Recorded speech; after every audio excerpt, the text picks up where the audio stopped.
Who are you? My name's Michelle. I have a few questions to ask you. Can we talk for a bit?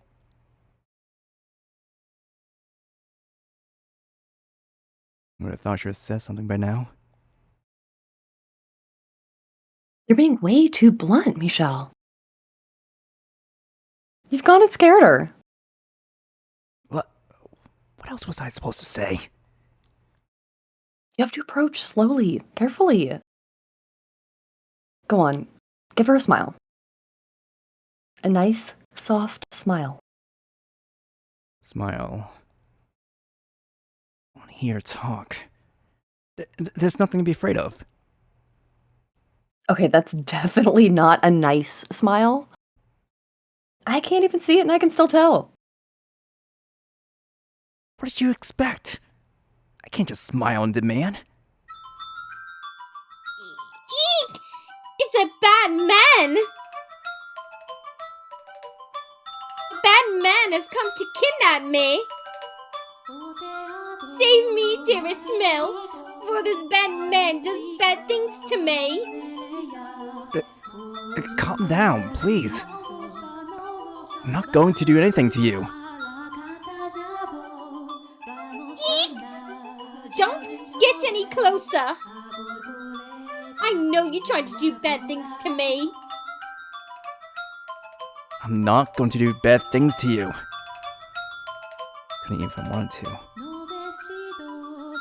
Don't move, or I'll call the gods on you.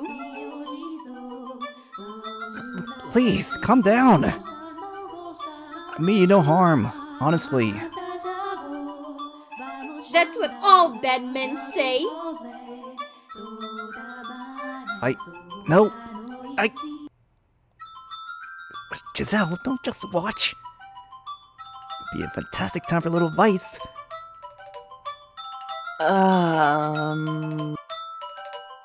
Got it. Okay, maybe she'll calm down if you mention Mel? You're a genius. I'm a friend of Mel's. What? He was telling me about you, and how you wanted someone to talk to. He asked me to go keep you company. Mel asked you. Come talk to me. You did. Do you trust me now? So, that makes you his friend then? As much as it pains me to admit it. Oh, Michelle! What on earth possessed you to say that?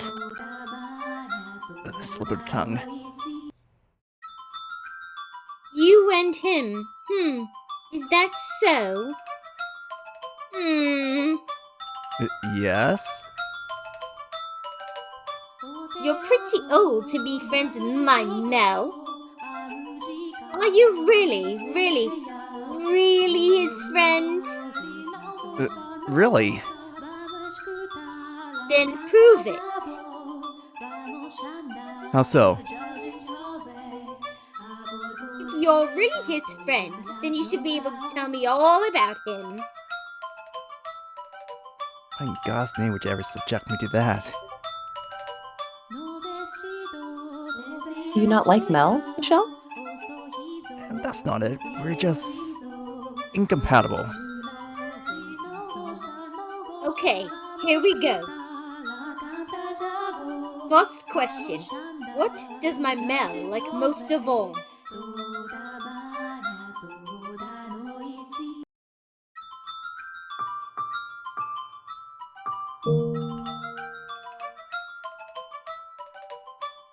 You think so too? You think I'm his favorite thing in the whole wide world?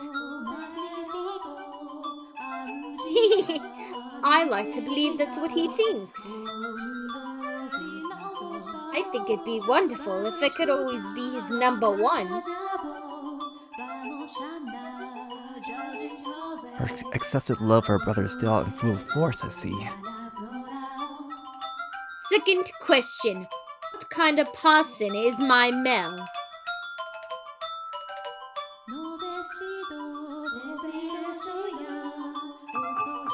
spineless chump. How could you? Misspoke. You claim you're his friend, and then you go and call him spineless. You're not his friend at all, are you? No, I just believe in order to be friends with someone, you need to acknowledge, accept the good and bad aspects of them. Or that's what Didier said, anyway. Fair enough, I suppose. I don't think he's spineless at all. But maybe he acts differently around you. He's my prince, after all. I don't particularly care for that word myself. Reminds me too much of Morgana's incessant harassment. Okay, final question. Describe what he looks like for me.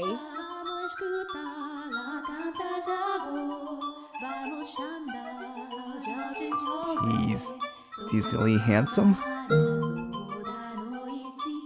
Isn't he? He's like a modern day Adonis. That might be a bit of a stretch. Mel could be a prince in a fairy tale. He's got the most perfect face. May I ask you something? Hmm? You do realize he's still growing, right? And that can change a man in unimaginable ways. Could end up 2 heads taller, shoulders twice as broad, and covered in muscle before he realized what's happened. And body hair, lots of that. Facial hair as thick as these woods. Would you still consider Mel your prince if that happened to him? Mel with a beard and muscles. I won't have it. That's not my Mel at all.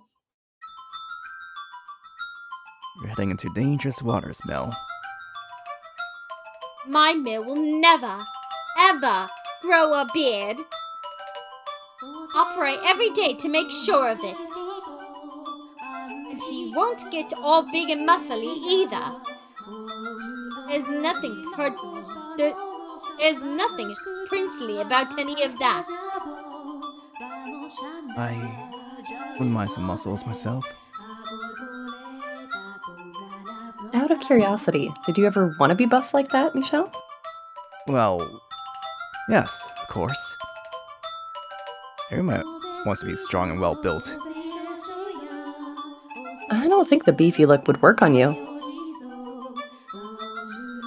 Well, that's the last of my questions. You're not a complete stranger, it seems. Sure, why not? You can be my Mel's friend. Why, thank you. This is great. I was sure you were a bad man.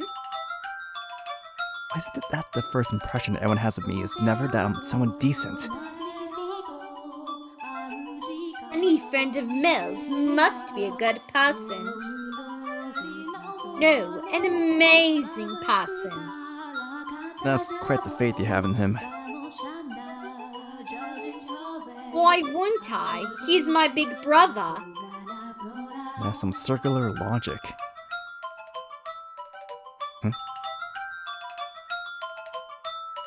Is it just you? Is Mel not coming?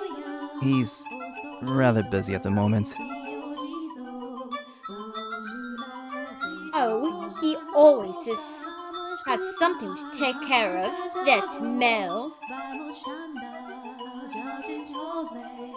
He's hardly given me any attention these past couple of months.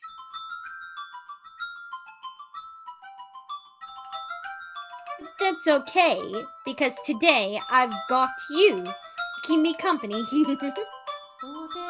Yes, you do. I can't stay long, though. Alright, just stay until sundown then. You had something you wanted to ask me, didn't you? Well, if you're good enough friend, I'll tell you anything you want to know. And how do I go about that? Talking. Lots and lots of talking. You have to keep me entertained.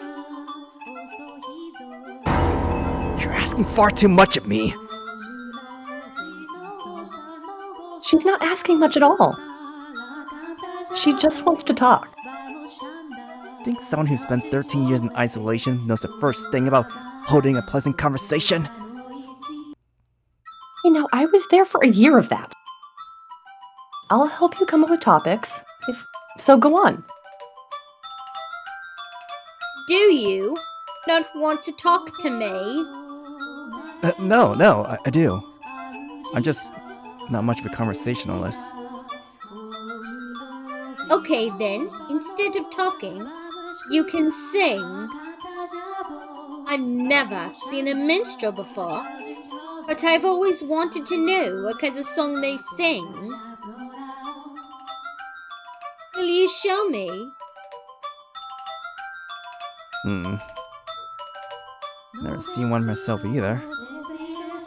I've heard secondhand accounts of the songs of traveling jonglers. Very well then. I'll teach you a song an old acquaintance of mine heard while traveling. Whee! I can't wait! Here goes.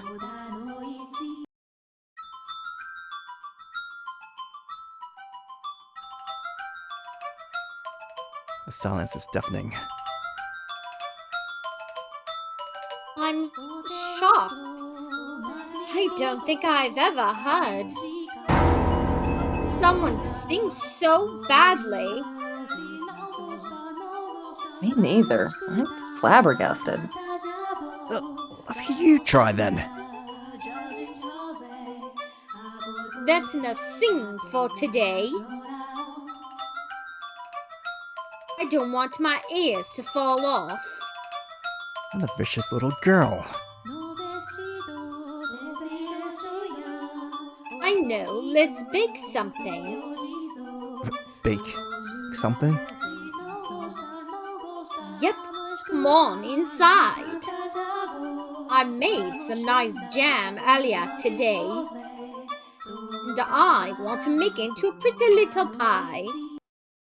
You get to help me with that. I'm not much of a... Come on, get a move on. You either help or you don't get to be my friend. As you wish. This is not going to end well.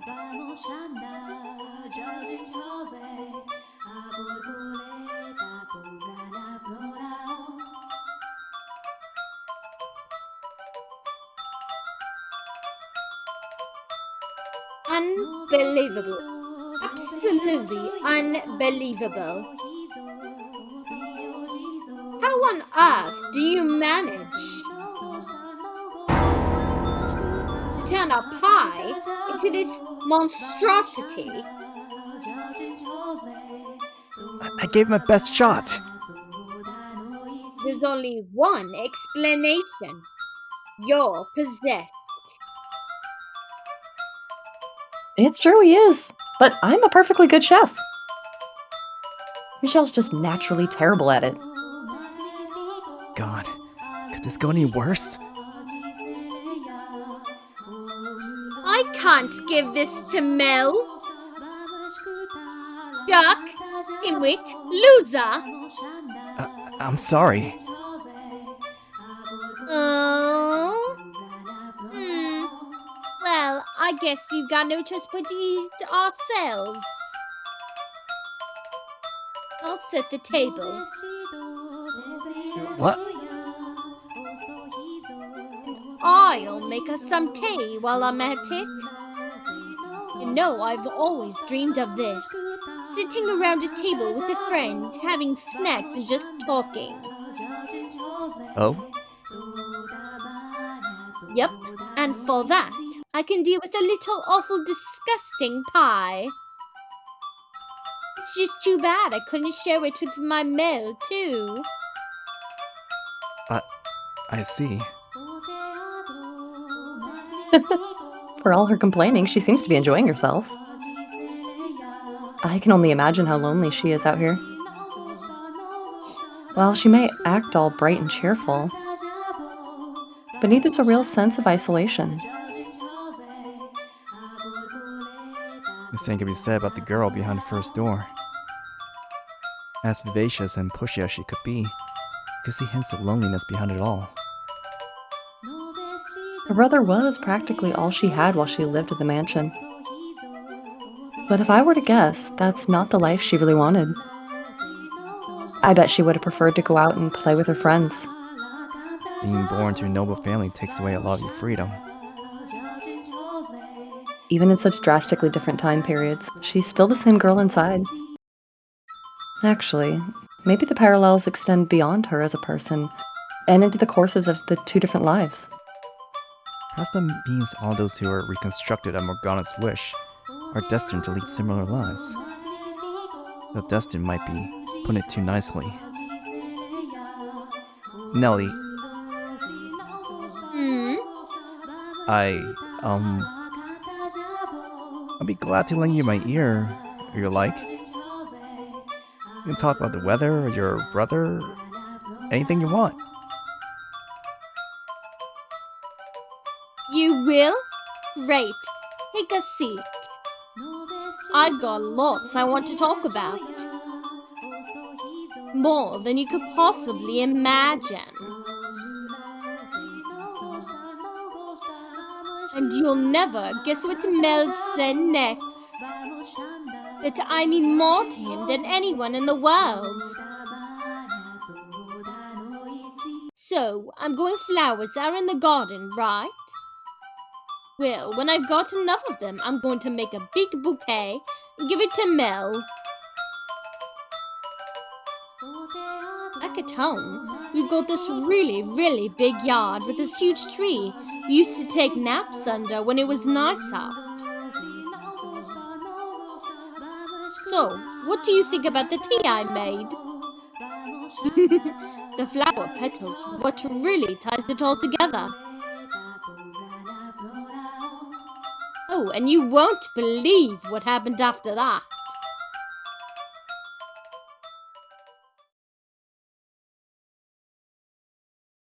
Care for another cup of tea? Make as much as you can drink. No, thank you. I'm fine. I feel like all day was not a listen. And the bulk of it was about Mel, no less. I haven't talked that much in ages. I'm sure flew by, huh? The sun's starting to set. Do you and Nud not speak much? We do, but it's kind of... I don't know. Not really the same with her.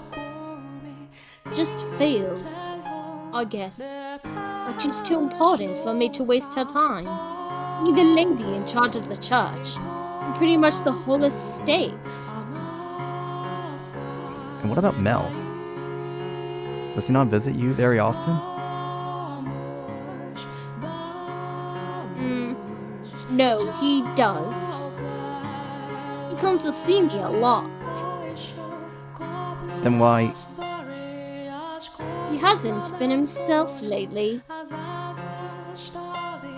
My old Mel would always happily listen to whatever I had to say. And now, he seems kind of distracted.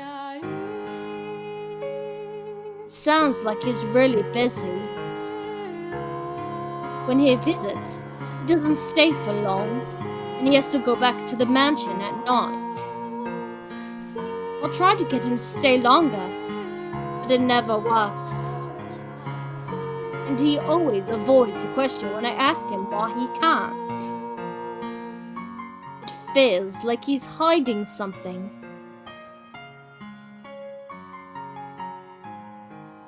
Knowing what he's hiding, can understand why he wouldn't want to talk about it.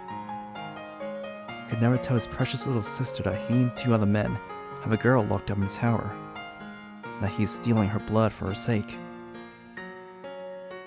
I wish things could have stayed the way they were before. The way they were before? When it was just the 2 of us living together.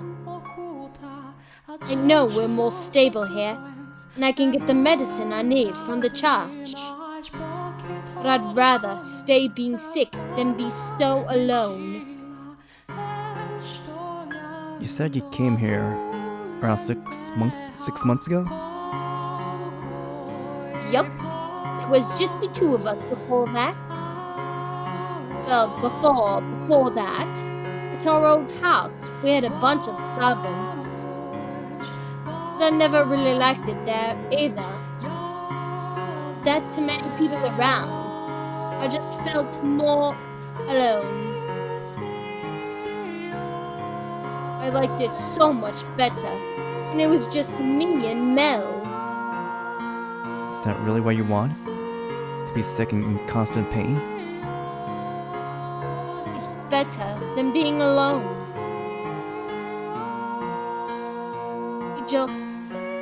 Mel doesn't get it. He doesn't understand that loneliness is so much worse. Or maybe that's just a guy thing. You don't get what it's like to be ignored. But it feels like to be left in the dark, not knowing anything. We don't understand. No. We think saving their lives matters above all.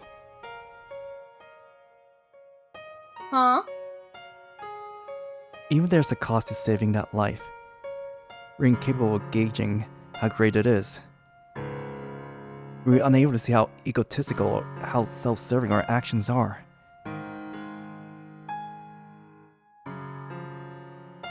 Are you talking about yourself? The same could be said of Mel as well, I imagine. Mel's still around, though. He's there, but it's like he's trying to avoid me. All I want is for him to be here, to be with me.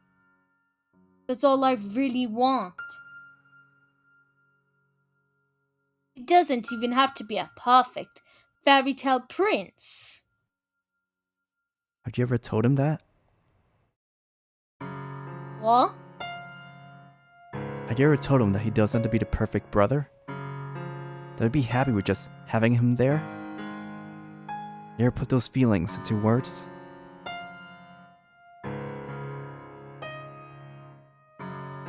I'm always telling him I want him around. That he doesn't have to be your prince to do so?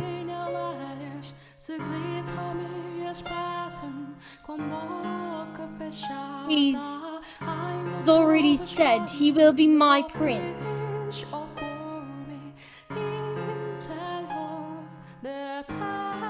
And he always smiles whenever I talk about it. So how am I supposed to turn around and say he doesn't have to be my prince anymore? I know it's not your intention to force an ideal image onto him, but unconsciously, subconsciously, that's what you're doing when you talk like that. And Mel, he's trying to meet those expectations. Actually, he may not be conscious of it himself. He just believes deep down that that's the kind of person he's supposed to be. More accurately, he seems to have a need to make himself look good to others. He believes that he's good to others, they'll be good to him in return. Am I a burden? I can assure you, he's better off with you around.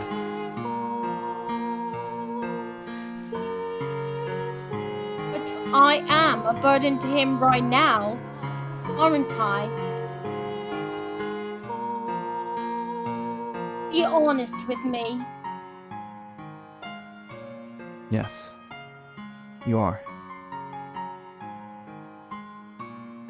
Does Mel not like me anymore? Is that why he's been avoiding me? I promise you, that's not the case. At the very least, he's doing what he's doing now because of how much he cares about you.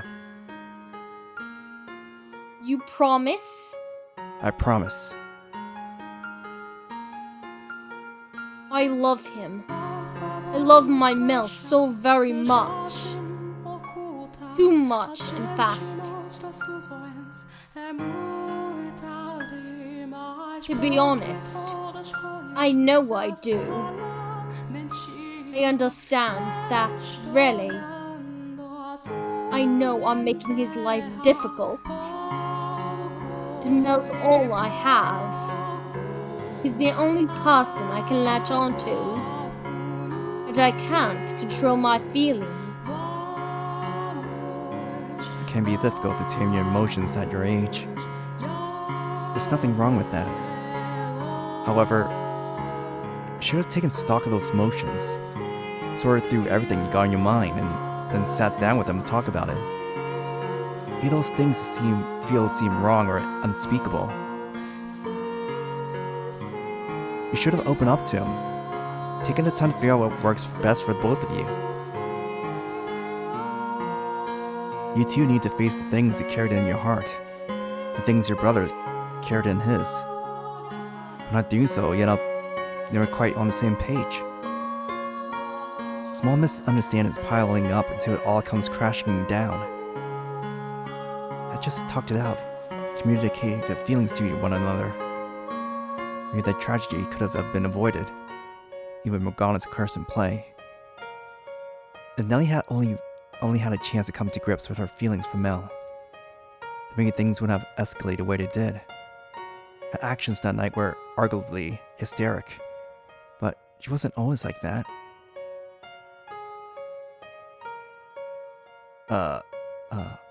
I'm sorry. That was out of line. None of this is any of my business. I know. No need to apologize. You're a very curious man. You know that. Huh? We only met a couple hours ago. But you talk like you've known me my whole life. Like you can hear everything I'm thinking. See everything in my heart. Mel, tell you all of that? No, you didn't tell me much. I didn't think so. He doesn't know me that well. It's not too late, is it? If I talk to him, really tell him how I feel, you think Mel will listen? I know he will. It won't make things worse. It won't make him uncomfortable. There's a chance that rifts may form at first, but those cracks can be filled again. And I promise you, the result will be something much better than if you hadn't held it in. It will all work out. Okay. Next time I see Mel, I'll tell him. I'll tell him he doesn't have to try to be my prince. Good. You really are a curious man. You're the first person to ever talk to me like I'm a real person. Everyone loves to say how sweet and adorable I am, but that's it. I was only ever the make-believe princess. You are a real person, I assure you. Thanks. No, after talking to you, I'm feeling a whole lot better. Like I can do anything. I'm glad you came by today. I'm glad I could meet you in person.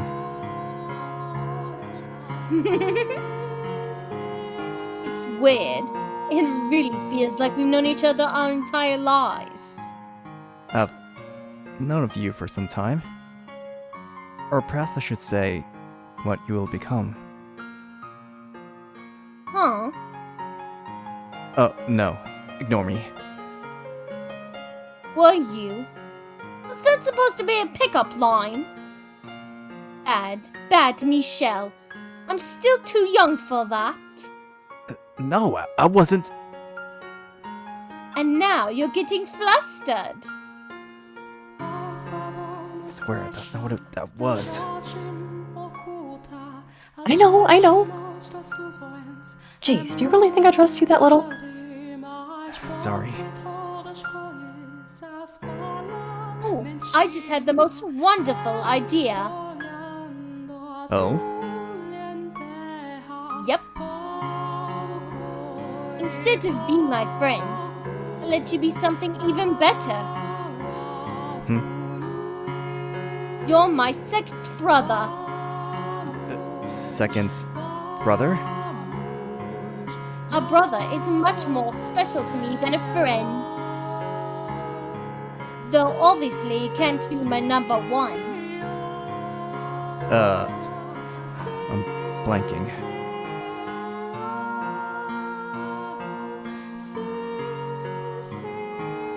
Taking a liking to you. This is good for us.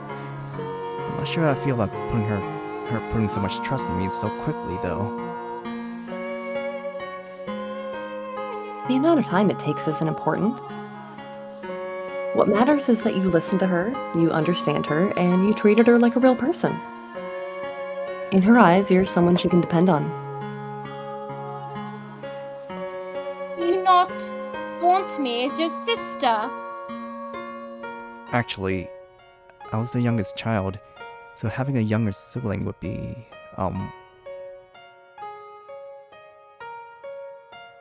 What would be what? Come on, spit it out.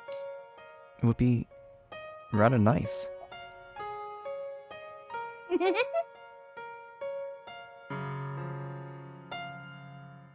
You bet it would.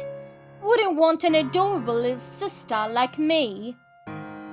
That's a bit narcissistic, would you say? Well, it's true, isn't it?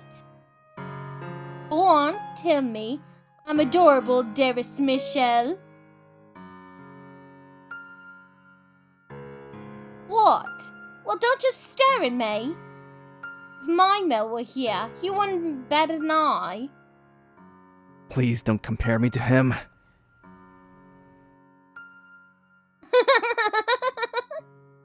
You know, that would be a good time to tell her about Morgana. Part of me feels like it would be taking advantage of her newly earned trust, but it's only easier to bring up now when she holds me in such high regard. She's much more likely to believe me. You're right. I agree, now is probably the best chance we'll get. Especially considering how little time we have. Can't shake the feeling I'm rushing things, but at this point, all I can do is go with it and pray that it works out. If we had time, I think we'd all like to hold off. Nellie looks like she's just having so much fun. And even you seem to be enjoying yourself. No, I'm just... It's nothing to be ashamed of. I'm having fun watching you myself. Let's do it. Let's tell her about Morgana. We have to do it at some point anyway. Yes, let's.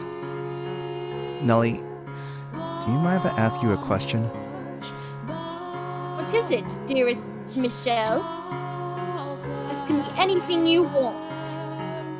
Have you heard of something called Saint's Blood? You mean the medicine? Yes, except it's not actually... I know, yeah. It's actually the synthesis blood, not medicine. But no telling. You... what? One day, before we moved here, when it was just me and Mel, the scientists came to visit. My mind had been all foggy for a long time, like I was not quite asleep, but not quite awake either. But when I heard her soft, pleasant voice, the fog cleared a bit. And then she performed a miracle for me. Blood is awful and gross and terrible, but the saintess's, hers is different. Hers is pure. So you're saying you know everything, Nellie? About the observation tower and... Huh? The tower? What about it? That's where to keep her. What? No, the saintess is always in the chapel. And she stays here with me. She comes back at nights. In fact, she should be here any minute now. So she thinks the saintess. It's the nun, not Morgana. No, Nellie, that blood comes from... I'm really, really grateful to her. She didn't just perform the one miracle. She's been taking care of me while I'm here, too. But whenever I see her, I always say thank you. I thank her for sharing her blood with me. And she always says it's nothing with a big smile. Nellie, no. The nun has no idea. She just assumes Nellie's thanking her for giving her the medicine. I owe the saintess my life. No, Nellie. She's not the one you should be grateful to. Huh? The girl you owe your life to has been locked up, suffering alone, even as we speak. But the saintess is at the church. The girl who came to visit you is not the nun everyone calls the saintess. Her name is Morgana. What are you talking about, Michelle?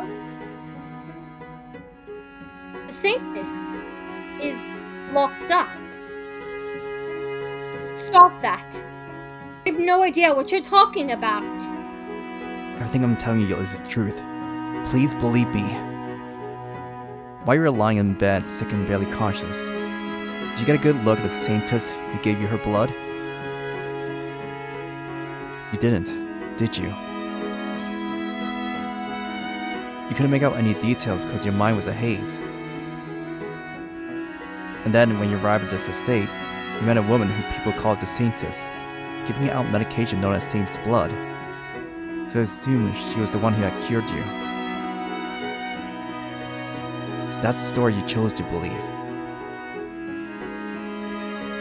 If what you're saying is true, then where is the other saintess? The one who came to see me? At the top of the mansion's observation tower. The door to the tower is locked. She's imprisoned there. And how do you know this? Because you wise to turn around from the future just yet. It only serve to confuse her even further. All I need to convince her of right now is that Morgana is being held in the tower. There's an idea. I was getting borrowed from the story the white-haired girl told Mel. I received a letter. A letter? There's a single window far out of reach in a chamber at the top of the tower. A dove flew in through the window, and so she wrote a letter, tying it to the bird's leg and releasing it in the hopes someone would come to set her free. The letter ended up in my hands. If that's the case, then who locked her up? Was it the saintess? The one I know? No, I don't believe the nun is aware. I think she's simply doing her job in good faith. Then who? Michelle, Know very well that what I'm about to say will likely crush her. I can't let that stop me. Who would do such a terrible thing? Nellie, I want you to brace yourself for what I'm about to say. There are 3 men participating in Morgana's imprisonment. One of those 3 is your brother, Mel. I understand that that's the last thing you wanted to hear. But please believe me when I say something so upsetting lightly. I wish to save Morgana, the true saint. I'd like your assistance. Without your help, I can't get her out of that tower. I need you to get through to Mel. Otherwise, both he and Morgana will remain entrapped. That's not true. Nellie, You're lying. You have to be. My Mel would never do something so horrible. Terrible liar. it's true. I swear to you. You think I'm going to believe that? My Mel. My Mel's an amazing, wonderful person. He's not cruel or evil. He's good and kind, like a prince. And a prince would never lock someone up. I know you're not blind, Nellie. You can see that all your prince talk has been putting pressure on him. So, you think that's going to change my mind? He has no reason to do any of that. But he does, Nellie. He's certainly not happy about it, no, but he's doing it for you. What do you mean? He needs her blood to keep you healthy. So, to ensure he always had a supply. But no, he... And despite that, Saint's blood probably doesn't even have healing properties. No one benefits from doing this. Not you, not Mel, and certainly not Morgana. I don't think anyone can stop him except you. Mel won't listen to me. Do you not just say you would talk things through with him? Just shut up. Stop talking already. I'm done listening to you. Nellie, I'll never believe you. You're not my brother anymore. You're just a horrible, horrible man. Who do you think you are to march in here and try to make my Mel into the bad guy? After I made you my second brother. What's wrong with you? I trusted you. I eat nasty pie and had tea with you. But you're just mean, evil man, going to turn me against my Mel. I know you don't want to believe me, but I'm telling you the truth. Every word. I beg you to open your eyes. Ask him yourself. If you don't believe me, then ask Mel about Morgana. I guarantee you, he'll panic. Enough! Enough already! Get out of here! Get out this instant! Nellie, Don't say my name! Just go away! Get out of here! Now! I don't want to see you ever again! I should have chased you off the moment I saw you! Get out! Now! I pray you find yourself to open your eyes and face the truth. Get out! One last thing before I go, Nellie.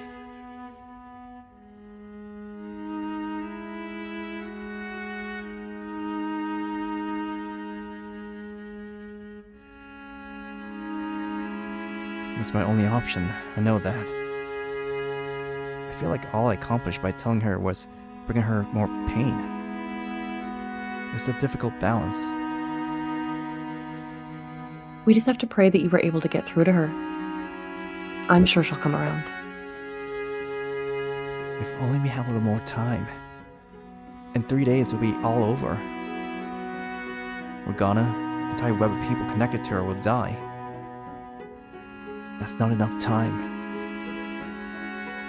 Let's return to the mansion and look for Mel. I'd like to speak with him. If there's a chance we get even the smallest bit of Nellie's feelings through to him, maybe we have a change of heart. Hopefully. It's hardly going to be elegant. That's what must be done.